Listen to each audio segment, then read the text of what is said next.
میں بہت پیچھے کی آپ کو ایک مثال دوں، تمام بزرگوں نے تسلیم کیا ہے کہ غیر منقسمہ ہندوستان کے جو بادشاہ تھے عالمگیر رحمت اللہ علیہ، عالمگیر رحمت اللہ علیہ غیر منقسمہ ہندوستان جس میں سے اس وقت میں 6 ملک بن گئے ہیں، اس ہندوستان میں سے اب 6 ملک ہیں، پاکستان، انڈیا، بنگلہ دیش، نیپال، تبت اور برما، یہ سب غیر منقسمہ ہندوستان ہے۔ یہ اتنا بڑا ہندوستان تھا پہلے، اس پورے ہندوستان پر عالمگیر رحمت اللہ علیہ نے 54 سال حکومت کی ہے، 54 سال اتنے بڑے ملک کے اوپر حکومت کی عالمگیر رحمت اللہ علیہ۔ اس 54 سال میں ایک نیا پیسہ انہوں نے حکومت کے بیت المال سے نہیں لیا۔ گزارا کیسے چلتا تھا؟ قرآن کریم لکھتے تھے، بڑے خطاط تھے، بڑا شاندار خط تھا ان کا، قرآن کریم لکھتے تھے اپنے ہاتھ سے، کیونکہ پریس کا دور نہیں تھا، ہاتھ سے لکھی جاتی تھی کتابیں، اور جب پورا قرآن کریم لکھ لیتے تھے تو فروخت ہوتا تھا، اور اس سے جو پیسے آتے تھے اسی سے اپنا گھر کا گزارا چلاتے تھے۔ خود اپنے ہاتھ سے یہ جاب کرتے تھے اور اپنا قرآن لکھتے تھے، اور وہ بکتا تھا اور اس کے پیسوں سے گزارا چلتا تھا۔ اور حضرت عالمگیر رحمت اللہ علیہ کے ہاتھ کے لکھے ہوئے قرآن کا ایک پارہ آج بھی دارالعلوم دیوبند میں موجود ہے، بالکل اصلی وہی، پورا قرآن تو نہیں، ایک پارہ موجود ہے اس میں سے، اور اتنا شاندار خط ہے۔ بلکہ عالمگیر رحمت اللہ علیہ کے جو استاد تھے جن سے انہوں نے خطاطی سیکھی تھی، ان کے استاد کا لکھا ہوا بھی ایک پارہ دارالعلوم دیوبند میں ہے۔ اس سے جو کچھ آمدنی ہوتی تھی اسی سے تنگی ترشی کے ساتھ گزارا چلتا تھا۔ تنگی ترشی کا میں آپ کو ایک قصہ سناؤں۔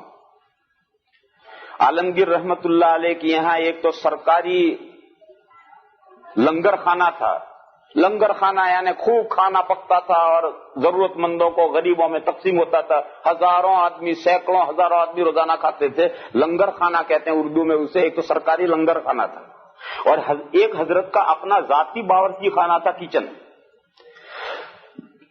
اس کا باورچی الگ ملازم تھا، اس کی تنخواہ الگ دیتے تھے، اور وہ سرکاری تھا، اس کے باورچی معلوم نہیں کتنے ہوتے تھے، اس کی سب سرکاری تنخواہیں جاتی تھی۔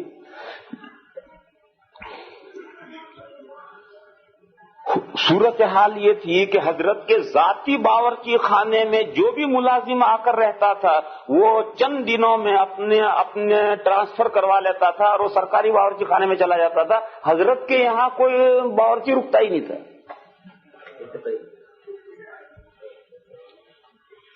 ایک باورچی تھا من چلا، اس نے سوچا کہ یہ کیا بات ہے، بادشاہ کے یہاں کوئی باورچی کیوں نہیں ٹکتا، میں جا کر کے جاب کروں گا اور میں نوکری کروں گا، دیکھوں کیوں نہیں ٹکتا۔ خیر اس نے درخواست دی کہ حضور میں آپ کا کھانا پکانا چاہتا ہوں۔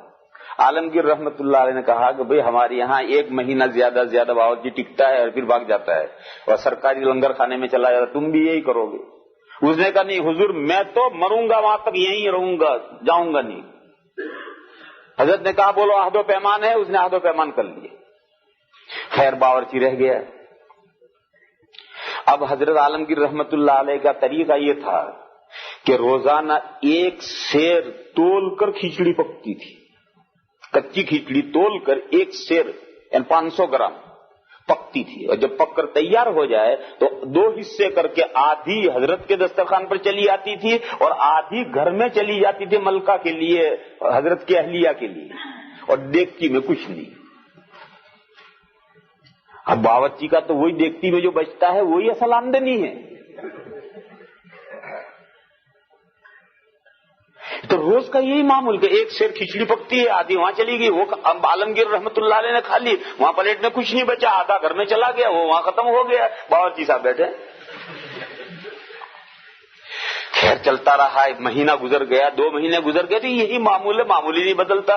اب یہ اونچے نیچے ہوئے ہیں، اب وہاں لنگر خانے میں ٹرانسفر کروانا ہے، مگر عہد و پیمان کر چکے ہیں، ٹرانسفر کروائیں کیسے؟ تو اس نے سوچا کہ ایسی حرکت کرو کہ بادشاہ سلامت خود ہی غصے ہو جائیں اور ناراض ہو کر کے بھاگ یہاں سے۔ تو ایک دن ایسا کیا کہ کھچڑی میں نمک ہی نہیں ڈالا، ایسی بےعنوانی کرے گا جبھی تو ناراض ہوگا نا بادشاہ. نمک ہی نہیں ڈالا. خیر نمک نہیں ڈالا, آدھا وہاں چلا گیا, آدھا بادشاہ کے سامنے آیا. عالمگیر رحمت اللہ علیہ نے پوری کھچڑی کھا لی اور کچھ نہیں بولے. کوئی چہرے پر شکن بھی نہیں پڑا, نمک منگوایا بھی نہیں, کھا لی پوری. برتن اٹھ کے چلے گئے. اب اس نے سوچا کہ یہ تو بلڈ پریشر کے مریض ہیں, یہ تو بغیر نمک کا کھاتے ہیں, ان کو تو نمک کے بغیر بھی اچھا لگتا ہے. لہذا یہ ترکیب تو پھیل گئی. 5-7 روز کے بعد میں 2-3 گنا نمک ڈال دی.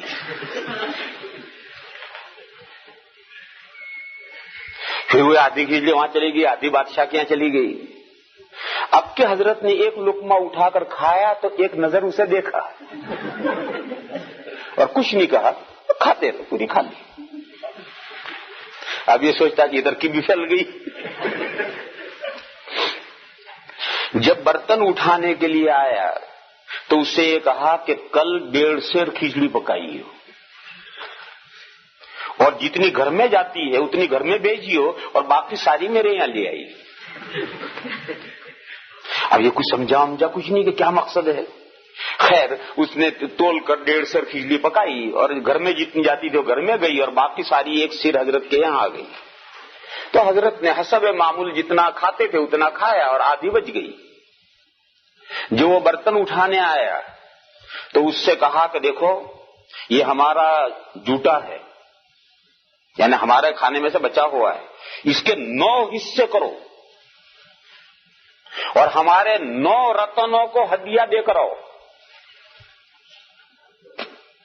اکبر بادشاہ کے زمانے سے مغل گورنمنٹ میں 9 وزیر ہوتے تھے. جیسے اب تو کیبینٹوں میں بہت سارے وزیر ہوتے ہیں, 20-20, 25-25 وزیر ہوتے ہیں. تو اس زمانے میں 9 وزیر ہوتے تھے اور اکبر کے زمانے سے یہ سلسلہ چلا آتا تھا اور وہ 9 وزیر 9 رتن کہلاتے تھے. تو عالمگیر رحمت اللہ علیہ کی گورنمنٹ کے بھی 9 وزیر تھے, وہ 9 رتن کہلاتے تھے. تو یہ کہا کہ یہ جو ہماری بچی ہوئی کھچڑی ہے اس کے 9 حصے کر کے ہمارے 9 رتنوں کو ایک وزیر کو یہ ہدیہ دے کر آؤ, یہ ہمارا جوٹا ہے. تو حضرت عالمگیر رحمت اللہ علیہ نے کہا کہ دیکھو یہ ہمارا جوٹا ہے, اس کے 9 حصے کرو اور ہمارے 9 رتنوں کو ہدیہ دے کر آؤ. چنانچہ اس نے حصے کیے. اب یہیں سے بات پہنچی اور تمام وزیروں کو پتا چل گیا کہ آج بادشاہ عالمگیر رحمت اللہ علیہ کا بچا ہوا ہمارے یہاں ہدیہ آ رہا ہے. تو جب یہ باورچی پلیٹ میں رکھ کر اس 9واں حصہ پلیٹ میں رکھ کر بڑے خونچے میں رکھ کر سجا کر, جو طریقے تھے اس زمانے میں نوابوں کے شاہی طریقے, اور سر پہ اٹھا کر احترام کے ساتھ لے کر ہدیہ پہنچا ہے, تو ہر وزیر نے گھر سے 1 فرلانگ آگے چل کر اس ہدیے کا استقبال کیا ہے. اور اس باورچی کو خوشی میں 1 لاکھ روپیہ ہر وزیر نے ہدیہ دیا ہے کہ آج اتنا قیمتی ہدیہ ہمارے گھر لایا یہ. تو 9 کے یہاں ہدیہ گیا, 9 لاکھ مل گئے. خیر واپس آیا, فارغ ہو گیا. بادشاہ سلامت نے پوچھا بھئی دیا ہے سب کو؟ اس نے کہا حضور دیا ہے. بادشاہ نے کہا ہمارے رتنوں نے کچھ دیا بھی تجھے؟ تو اس نے کہا حضور اتنا دیا ہے کہ میری تو 10 نسلوں تک کے لیے کافی. تو بادشاہ نے کہا پھر نمک ٹھیک سے ڈالا کرو. بس اتنا ہی جملہ کہا کہ پھر آگے نمک ٹھیک سے ڈالا کرو.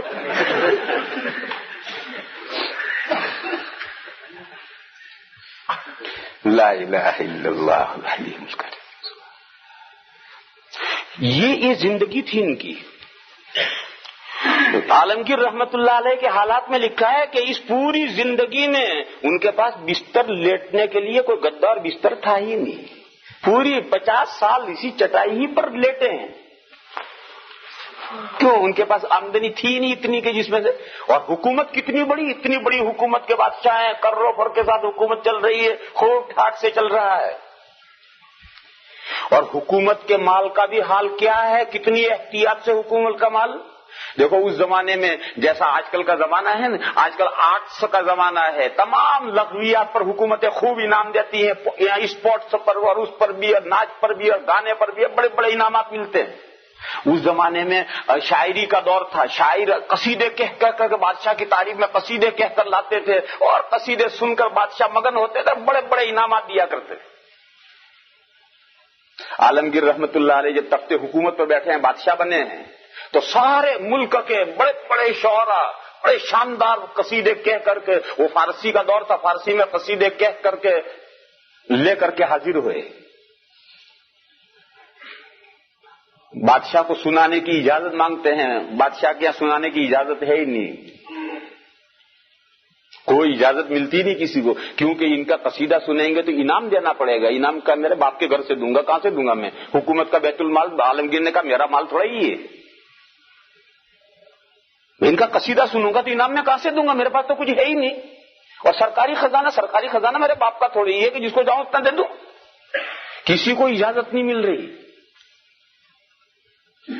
خیر ان شاعروں نے وزراء سے کانٹیکٹ کیا اور وزیروں کو تیار کیا کہ وزیر سفارش کریں، تو وزیروں نے سفارش کی اور بادشاہ سے کہا کہ حضور یہ تو جو شاعر ہیں ان کی مثال تو کتوں جیسی ہے، اس کو گوشت کا ٹکڑا ڈال دو تو وہ کھانے میں مشغول ہو جائے گا، اور نہیں ڈالو گے تو بھونکے گا۔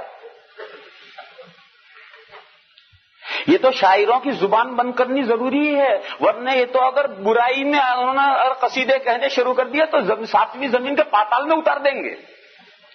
اس لیے کچھ نہ کچھ انعام دے کر ان کی زبان بندی کرنی ضروری ہے۔ اس لیے ان کو باریابی کا موقع دینا چاہیے، ان کے کلام سننا چاہیے، کچھ نہ کچھ انعام دینا پڑے گا، ورنہ تو اگر یہ تو برائی کرنے لگ گئے تو ستیہ ناش کر دیں گے۔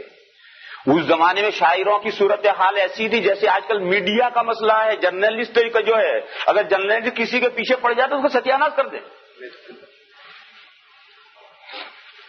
بادشاہ نے کہا کہ اچھی بات ہے، جاؤ ان سے کہو کہ وہ اپنے تمام شعراء میں جو سب سے بڑا جس کو وہ مانتے ہوں، اپنا بڑا لیڈر مانتے ہوں، وہ ایک شاعر کو دربار میں اجازت ہے کلام سنانے کی۔ تو جو سب سے بڑا اس زمانے کا شاعر تھا اسے اجازت ملی اور وہ دربار میں قصیدہ پڑھ سنانے کے لیے کھڑا ہوا، اور اس نے قصیدہ یہاں سے شروع کیا، اے کہ تاج دولت برسرت، بس یہاں تک جملہ بولا، اور عالمگیر رحمت اللہ علیہ نے کہا کہ شاعر عروض میدانی،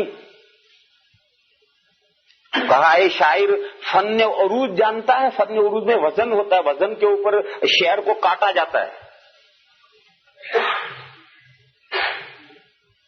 تو پوچھا کہ شاعر عروض میدانی فن عروض جانتا ہے؟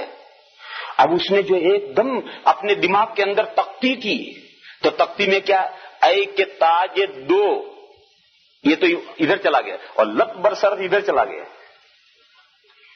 تیرے سر پر لت، یہ تو بہت برا مضمون بن گیا۔ اس نے کہا حضور نمی دانم، اس نے کہا حضور عروض نہیں جانتا، کہا بخشیدم، جا معاف کیا۔ وہ بھاگا اور باہر جا کر کہا بھاگو یہاں تو گردن اڑے گی، انعام تو ملے گا نہیں، یہاں تو گردن اڑے گی، بھاگو یہاں سے۔ بس اتنا جملہ سنا ہے اور اسی جملے میں پکڑ لیا ہے، اس میں جو غلطی کی تھی اس نے اسی میں پکڑ لیا کہ عالمگیر رحمت اللہ علیہ خلیفہ راشد تھے۔ تو میں تو اصل مضمون کیوں، وہ جو حضور والی زندگی، وہ زندگی کے نمونے آ رہے ہیں سب، جو طریقہ حضور کا حکومت کرنے کا تھا وہ طریقے پر قیامت تک جو بھی حکومت کرے گا وہ خلیفہ راشد ہے۔ خلافت علی منہاج النبوہ جو بھی کرے گا وہ سب خلفائے راشدین ہیں، اور خلفائے راشدین اسلام میں صرف 4 ہی نہیں ہیں، ہزاروں ہو سکتے ہیں، اور آج بھی ہو سکتے ہیں اور آئندہ بھی ہو سکتے ہیں اور قیامت تک سبھی ہو سکتے ہیں۔